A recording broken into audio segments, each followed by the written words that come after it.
wabarakatuh. Perkenalkan, nama saya Pandu Restu Putra Bikatan dengan NIM 24.83.1120. Izin menjelaskan tugas metode penelitian saya. Jadi untuk judul saya yaitu Profiling Cyber Agent Remaja Evaluasi Kemampuan Deteksi Dini Terhadap Rekayasa Sosial, Phishing, dan Malware.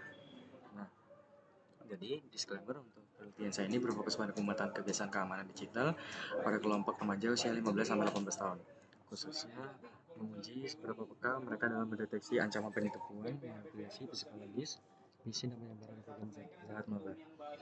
Nah, jadi untuk saya scroll dulu untuk baik. Nah, untuk latar masalah kita itu remaja masuk ini sangat mahir menggunakan gawai atau HP.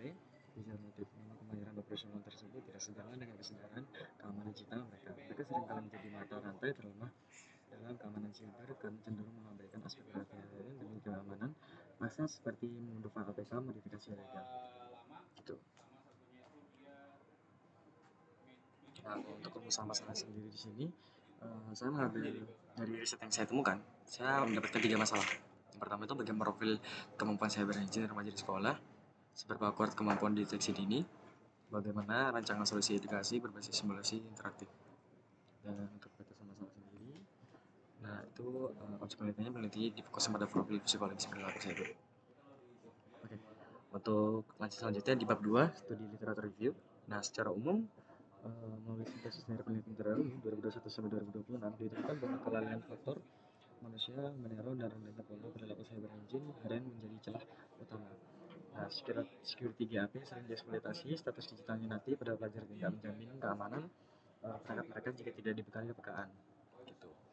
Nah, pada materi literatur review sendiri saya sudah membuat ke tabelnya kasus penelitian dan dasar teori juga ada, phishing, kejelasan malware pun juga ada, introduction cybersecurity awareness pun sudah ada.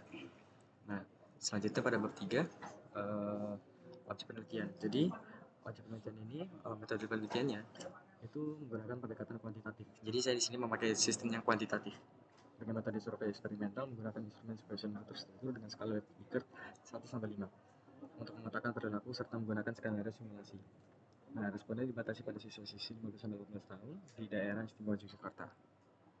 Nah, metode algoritma yang dipakai, sebenarnya ini alat penelitian dan ini alat dan bahan data penelitian. Dan di sini saya sudah membuatkan data demografi respondennya, data primer, data sekunder pun juga ada. Dan alatnya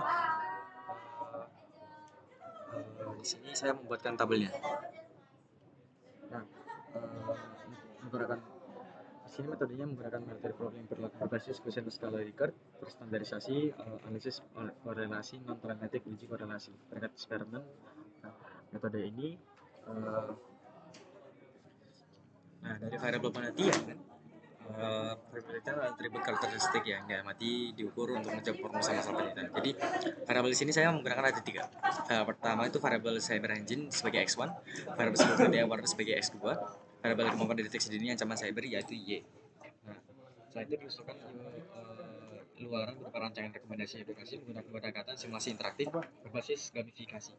Nah, untuk melatih refleksi kognitif remaja. Pada teknik pengumpulan data, saya menggunakan studi literatur penyusunan kuesioner dan penyebaran kuesioner. Untuk penyebaran kuesioner ini masih maju mundur ya, karena mengenai kesulitannya pengembangan kuesioner, jadi mungkin saya agak ada pengusunan kuesioner seperti itu. Dan analisisnya ada metode analisis data, analisis. Dan nah di sini adalah saya membuat sebuah uji reliabilitas yang dimana menggunakan metode crossback alpha, menggunakan perangkat kompleks IBM, SPSS, statistik. Nah, kriterianya yang pada penelitian ini disajikan pada tabel 3.2. Tabel 3.2 itu kita nilai crossbatch alpha di atas 90 sangat baik. Dia di range 0,80 sampai 0,09 itu baik, 0,70 sampai 0,79 dapat diterima, 0,60 sampai 0,69 cukup.